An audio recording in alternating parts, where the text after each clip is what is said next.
Okay everyone, welcome back to the channel for another video on Gran Turismo 7. I am back with the latest 2 million credit guide to help you earn them credits as quickly and as easily as possible. So we are in Group 3 at Dragon Trail Seaside. It's the normal way around and it's any car that you wish to use. I've used Supra because it's probably one of the stronger cars for this. Now if you do enjoy these videos, they help you out, make sure you hit that like button, subscribe to the channel, let me know in the comments if it's helped you out. We do these every single week, so hopefully we can help you get them 2 million credits as quickly and easily as possible. I've also done a nations guide in this video as well, so after we've done the guide for the 2 million credits, make sure you check out the guide for this week's nations race. So to enter this time trial event, you're simply going to click into the top right hand corner on sport mode and you're going to go into the online time trial section. You're going to be greeted with 3 separate time trials, all of which we've now got guides on the channel for. So if you want any of the others, check out the 2 million credit playlist. They will be on there. But we're going to go for the middle one at Group 3 at Dragon Trail. So my gold estimate time by the end is going to be about 39.1, 1 minute 39.1. So you're probably going to want to get at least a 39 flat just to make sure, really.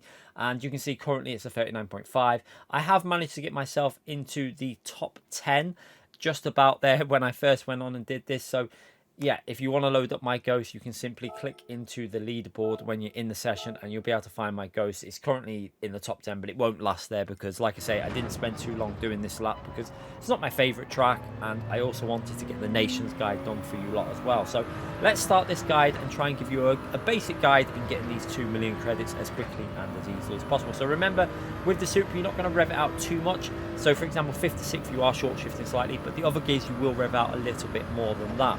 So into the braking zone, I'm going to use the 150 as my brake reference there. Braking pretty much dead on that 150 board. So as we approach it there, onto the brakes, you can still see the 150 in the top right hand corner. And now we're going to slow that car down. Now you really need to be attacking the curbs at this track. It's kind of a bit annoying how much you have to attack them, but that's how you find the lap time. So you can see into this corner, we're going to go all the way over the curb and onto the red part of the concrete on the left there. So left hand tires onto there, that'll help rotate the car. And then back up to third gear, and you can see we're going to feed that throttle in very slowly. Be careful on this corner, it's very easy to lose traction, so be very careful how you put the throttle down. So we're going to accelerate third gear pretty much to maximum revs to the end of the rev bar, and then in fourth gear here I'm going to stay revving out until I get onto this corner. It keeps the car a little bit more stable. If you go in fifth gear, it becomes a little bit more unstable. So stay in fourth gear here, let the rev, then into fifth gear as you attack the corner there. You can cut off a little bit of that curb. So now, as soon as we're onto the brakes, pretty much as soon as left hand tires onto the curb and before the end of that gravel on the left there, you can see onto the brakes nice and early. And now we're going to rotate this car in using second gear and then back up to third gear when we get on the throttle. So use a curb on the right, back up to third gear nice and early. Now be careful of the throttle as you're putting that power down, and now we're going to power our way over the first sector and now into these fast corners. Now these corners, the optimal way of doing it is taking a lot of curb off, but I'm not the greatest at, but we're going to use the end of the orange barrier as a brake reference there on the right hand side. So onto the brakes pretty much dead level with the end of that barrier.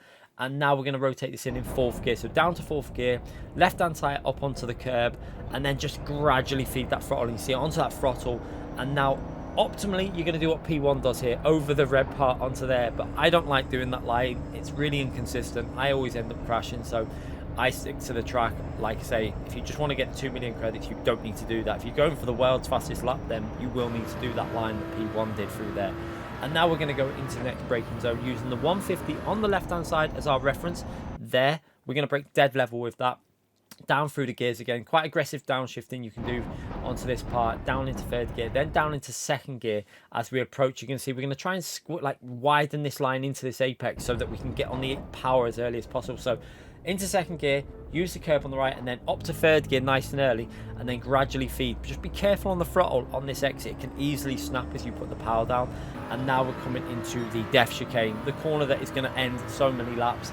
Now I'm going to go into fifth gear here, and what I'm going to do is I'm just going to lift off the throttle just before we see this marshal post on the right. So just a lift off the throttle there, and then just let the car rotate into this corner. So you can see I'm off the throttle and I'm still putting throttle inputs in, but we're not going completely off. You can see there. And then left hand tire almost wants to graze the orange barrier on the left just to give this line as straight line as possible. And then the right hand tire again, you're going to almost graze onto the barrier on the right hand side. But we're in 5th gear, accelerating nice and early out of there. Actually did that quite nice there. Just be careful you don't hit the barrier on the left on the exit. Now into the final corner, we're going to use 100 board as our brake reference, braking just before that though. So 100 board reference, braking before that 100 board, and now trying to slow the car down for this final corner, which you want to try and widen the line in for better traction. So you can see down into 3rd gear and then into 2nd gear as we approach the corner, and then we're going to go back up to 3rd gear as we start to square the car off. And now just be very, very cautious how you put the throttle down at this point of the lap, because too much throttle, the rear will spin up. You can see my car almost spinning there, losing a bit of traction and losing a bit of lap time also.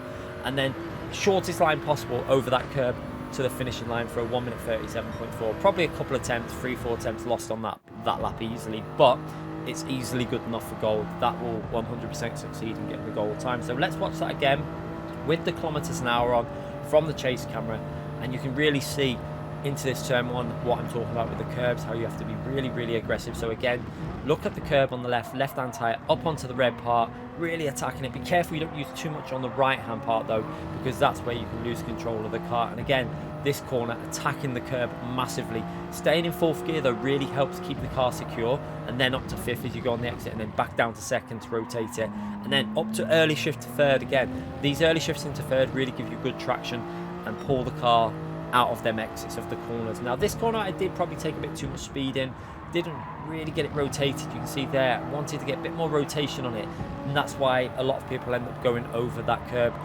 If you're going for the world's best lap, you are going to need to go over onto the red part and really exploit the limits through there. But yeah, for just getting the gold, you don't need to do that. So again, 150, wait for the point where you need to turn in, use the curb on the right, up to 3rd gear nice and early, and just try and put minimal inputs in on the steering wheel as you're going through that part of the corner, because if you're too exaggerated, it will lose control of the rear. And again, def chicane, lift off the throttle, be safe, back onto the throttle. If you're nice and gentle with that and you give it a little lift, you will do it more often than not reasonably okay, good enough to get the gold. If you go try and do it flat out, you're probably going to crash a lot of the time. Final corner again, you can see how I square the car off, then back into 3rd gear. Could have done that corner a little bit better maybe, but you've just got to be careful with how much inputs you're putting in with the steering as you get on the power on that exit. It can easily snap on the rear.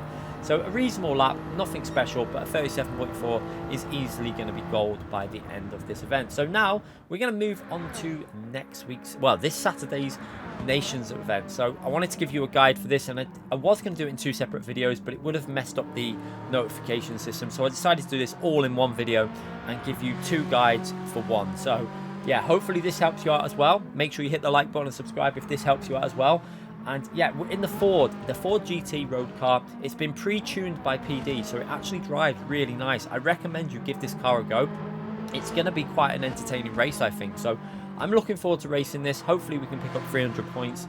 But yeah, let's get in the guide. I didn't spend too long doing this lap when I did this for my first go on time trial. It's just a rough guide to give you the basics of this track. So going down into turn 1, we are going to use a 150 board on the right hand side, so keep an eye on the 150 board. It's there. We're braking just short of that 150 board. Now we're going to be quite aggressive with the downshifting with this car because it's a road car. You can actually get away with being very aggressive with the road cars. And you can see what we want to do is we want to hug the apex of this corner if possible, like we did in the Group 3 race. The best line is to hug it. You can see how P1 really hugs right up to it. I take a slightly wider line, then hug up to it, and then get on the throttle a little bit earlier, which gives me pretty decent exit speed up this hill now. So we've not actually lost that massive amount to P1 there. And then up here, we're going to get the left-hand tyre up onto the Astro on the left, and then a dab of the brakes just as we come off that, just to try and get the rotation and the weight onto the front of the car for this right-hand corner. And again, you can see the right-hand tyre up onto the Astro on the right, and again, a dab of the brakes just before this left-hand corner here, as you're in the shadow there, and that's going to help with the rotation into this left-hand corner. You're not going to go massively aggressively on the brakes. It's just to get the rotation in. Down to 3rd gear, and again, another little bit of braking input in to, again, rotate this car into this next right-hand corner. It's in phases of braking there. Down to 2nd gear, rotate the car back up to 3rd gear for the power. Very important that to get into 3rd gear before you put the power down. Gives you much better traction with this car. Then again, just as we come out the tunnel, onto the brakes nice and early, get the car rotated in, down to 2nd gear for rotation, then back up to 3rd gear for the accelerating. So right hand tyre just hugging that right hand side of tarmac off the right hand side of the white line, and then feeding that power in. Just being careful you don't go all the way over this white line with your right hand tire, because then that will invalidate the lap.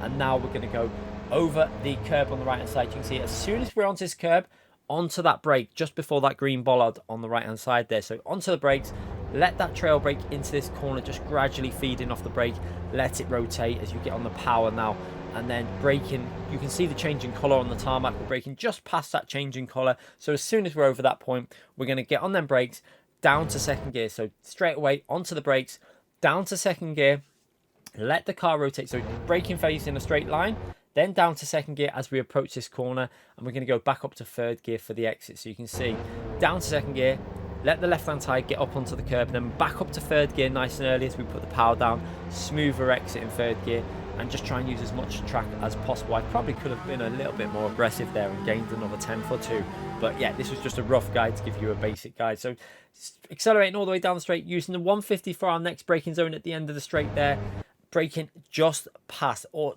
it's almost level but just past the 150, and then keep your braking in a straight line to slow it down as quickly as possible. So down to second gear, let that braking take effect, trail brake now as you want the car to start rotating into the hairpin, and then back onto the throttle and try and get in third gear as early as possible for that extra traction. You see I was a little bit delayed with that, would have probably got a better exit if I would have just got a bit more aggressive on the throttle and got in third gear a bit earlier, but not too bad. Reasonable lap there, and now we're going to power our way over to the finishing line for a reasonable 1 minute 34.6. So I think there's easily a 34.2 or 3 in that lap for me. It's not my strongest track ever, it's not my strongest type of car, road cars, but I have to say it's quite an enjoyable drive. So make sure you give this a race a go if you have time to. Jump in that time trial. You have to practice this race in time trial though, do bear that in mind. You can't test this in lobbies, it all has to be done in time trial because it's pre-set up cars by PD. Again, watching the lap from the chase camera, you can see what I'm talking about here, where we're using the Astro there, a little bit of trail braking to rotate it in, getting that left hand tyre right up onto the curb, down to second for rotation, then back into third for that throttle, use a full width for track there, almost grazing the barrier on the left. Just be careful you don't pick up a penalty when you do that also. And again, this white line, right hand tyre must stay on the right hand side of that white line, or you're going to pick up a penalty there. Again, this corner, just let that car rotate through this part before you put that throttle down, and then use that second gear to rotate it in, and then third gear for the exits. Really works nicely with this for third gear on the exit is really smooth, and it's much easier to drive when you're using that. If you try and be too aggressive with the early gears, the rear wheel starts stepping out and you can easily spin this car around. But yeah, give this a go because it is really, really fun to drive. I had quite an enjoyable time doing time trial with this car for the 5 or 6 laps that I did. Again, 150 for the braking, let it rotate with the trail braking in. You can see how I slightly missed the apex there. If I would have just been a bit more early on the brakes, maybe a little bit earlier on the throttle then for the exit, would have gained another 10th or 2 on that corner. The hairpin is going to be where you can gain a lot of time in this car as well, because if you get it right, you're just going to gain so much all the way on acceleration as well up to the finishing line. But yeah, pretty solid lap. Hopefully it helps you out. Let me know in the comments if you've enjoyed this video, if they've helped you out, the 2 guides that we've done, and I'll be back with more of these guides in the future and live streams. Thanks for watching, everyone. Bye.